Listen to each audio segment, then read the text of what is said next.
지난 시간에 이야기했던 그 명단 그렇다라고 치고 이야기를 또 이어서 해보면 남아있는 선수들의 면면 그리고 어떤 팀에 어떤 선수들이 남아있는지 그 부분에 대한 전체적인 이야기를 한번 다뤄야 될 것 같습니다. 우선 각 팀의 변동이 나름 큰 팀이 4팀이 있었어요. 가장 먼저 선보였던 탑걸 무브먼트, 기존의 탑걸과 블라비 팀이 합병한 느낌으로서 이해가 되는 그런 팀이겠고요. 구척장신의 선수 이탈 부분을 보면은 제일 많은 선수 이탈을 갖고 있는 팀이기도 합니다. 김진경 선수, 차서린 선수, 그리고 진정선 선수 이렇게 3명이 동시에 이탈을 한 상황인 것 같아요. 그리고 스밍파 역시도 지난 시간에 이야기했던 부분, 기존에 있었던 악예원 선수와 나다 선수가 이탈한 부분에 새로 투입되는 이 세 선수, 윤태진 선수와 박주하 선수, 장은실 선수 이렇게 바뀌면서 나름 팀의 변동을 크게 가져가고 있고, 그리고 마지막으로 이 액션이스타 굉장히 복합적인 요소로 팀이 변모하고 있습니다. 이탈 부분도 크고 이적 부분도 있고 기존의 밸런스에 대해서 이야기할 것도 굉장히 많은, 그래서 현재로서 가장 이야기할 거리가 많은 게 이 액션이스타 팀인데, 여튼 팀 자체로 봤을 때 선수의 변동이 컸다. 그래서 이렇게 4팀이 어쨌든 기존의 팀 멤버에서 많은 변화를 겪고 있는 팀인 것 같고, 그 외에 나머지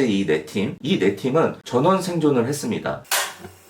수리공. 일단 이 부분으로 들어가면 굉장히 흥미로운 부분이 있어요. 우선 가장 걱정했던 저의 체이팀 발라드림을 생각해보면 너무나 다행스럽게도 6명이 고스란히 발라드림에 남아있는 듯 해 보입니다. 그러면 그냥 발라드림은 발라드림이겠죠. 그냥 발라드림에 누군가가 한 명이 오는 건데, 모두가 예상했듯이 그 부분에 김보경 선수가 옴으로써 발라드림은 더 오리지널 버전이 된 것 같아요. 팀은 더 발라드림으로써 견고해졌다라는 느낌이 들고, 그리고 월드클래스 역시도 올 시즌 뛰었던 이 6명이 고스란히 미디어데이 때 모습을 보였습니다. 그런데 풍문에 이제 이 월드클래스에 추가되는 인물이 워낙 쇼킹한 부분이 있어서 이 부분도 그 순서가 되면 중심적으로 이야기를 해보도록 하겠습니다. 그래서 발라드림과 월드클래스는 기존의 6명이 그냥 플러스 1이 되는 그런 느낌으로 유지가 되고 있어요. 그래서 이탈 부분도 없고 이적 부분도 없습니다. 그런 측면에서 저는 더 정점을 찍었던 게 국대 패밀리라고 봐요. 뭐냐면 국대는 기존의 6명 플러스 1이 기존의 국대 선수가 들어오는 형태로 됐습니다. 그래서 타 팀에서 이적해서 들어오는 거거나 오디션에서 추가되는 부분이 아니라 그냥 원래 국대 선수만으로 7명을 채운 그런 선수 풀을 완성했습니다. 즉 이번 시즌 컵 대회를 앞두고 부상당했던 황희정 선수가 그대로 복귀를 할 것 같아요. 그러면 올해 컵 대회 우승했던 그 멤버 플러스 황희정 선수로 채워지는 가장 이상적인 형태로 팀을 유지하게 되는 유일한 팀이 될 것 같습니다. 그래서 이 국대 패밀리는 그냥 국대 패밀리예요. 변화 자체가 없는 그런 팀이 되어버렸습니다. 크게 걱정할 게 없는데, 원더우먼 팀이 좀 흥미롭습니다. 원더우먼 팀 역시도 그 선수들의 면면을 보면 올 시즌 뛰었던 이 6명이 그대로 다 있어요. 그러니까 팀원은 그대로 있는데 이 팀에 존재하는 게 아니라 김설희 선수 부분이 구척으로서의 이적을 지금 보이고 있습니다. 원더우먼의 이 6명이 내년 시즌에 그대로 있으나 팀이 바뀌었다라는 측면으로 바라봐야 될 것 같아요. 그러면 원더우먼이라는 팀은 적지 않은 변화를 갖는 거죠. 팀의 구성원이 2명이나 바뀌는 거여서 큰 변화를 겪는 거지만 원더우먼의 선수들은 이탈 부분이 없다. 이렇게 정리가 될 것 같습니다. 개인적으로 작년에 우리가 가장 많이 걱정했던 게 팀 정체성에 대한 부분이잖아요. 그런데 막상 이렇게 결과를 보고 있자니 우리가 웬 걱정을 그렇게 했나 싶을 정도로 팀의 변동이 전혀 없습니다. 그래서 좀 머쓱해진 부분도 있어요. 이게 또 제작진의 어떤 낚시에 걸린 것 같은 느낌도 들고요. 이 정도의 변화라고 한다면 매년 늘 있었던 그 정도의 변화라고 밖에 생각이 들지 않아요. 그리고 우선적으로 어떤 팀에 대한 변화보다는 그 엔트리를 7명까지 늘렸다라는 부분과 팀 수를 줄인 부분이 오히려 더 부각이 되는 변화인 것 같습니다. 그리고 오히려 저는 이 부분은 잘한 선택인 것 같아요. 지금은 뭔가 선택과 집중 같은 느낌으로 리그를 운영해야 되는 게 맞다라고 생각을 합니다. 다만 내년에 이 8개의 팀을 단일 리그로 운영을 할지 또 조별 리그로 운영을 할지 이 부분은 좀 지켜봐야 되겠지만 이게 굉장히 중요할 것 같아요. 저는 8개 팀이라고 한다면 단일 리그로 당연히 운영을 해야 된다라고 생각하는 입장이기 때문에 오히려 팀 수는 줄었지만 경기에 대한 집중도와 재미는 더 늘어날 거라고 생각을 합니다. 그리고 본격적으로 그 순위 싸움에 대한 치열함이 더 느껴질 거고, 그런 팀 간의 우위를 가르는데도 더 정확한 지표가 될 거라고 생각을 합니다. 그러니까 원래 응원했던 팀의 마음은 그대로 유지가 된 채 평상시에 원했던 뭔가 전력 보강이 모든 팀에 다 이루어진 듯한 느낌입니다. 그러니까 이 부분이 바로 선택과 집중이 된 것 같아요. 다만 이제 이 과정에서 사라진 그 팀들에 대한 아쉬움은 어쩔 수가 없겠죠. 그래서 저는 이 부분에 대해서도 올 시즌 불사조라는 이벤트 팀이 만들어졌던 것처럼 뭔가 이벤트성으로 새로운 팀 하나 정도는 또 등장할 수 있지 않을까. 그러면 그 새롭게 등장하는 팀은 지금 아쉽게 모습을 감춘 요 팀들의 정체성을 조금씩 모아가지고 완성시키지 않을까. 그래서 그런 부분을 여전히 좀 기대를 해보고, 그러니까 이 부분은 제가 골대녀를 보고 있는 그 최종의 로망이 있거든요. 그 로망이 이루어지려면은 이 팀이 꼭 있어야 돼. 그러니까 저는 아직도 믿고 있어요. 저는 아직도 아나콘다가 위드를 달고 돌아올 거라고 믿고 있습니다. 그게 당장 내년 시즌은 아니더라도 언젠가는 반드시 위드를 달고 아나콘다라는 이름으로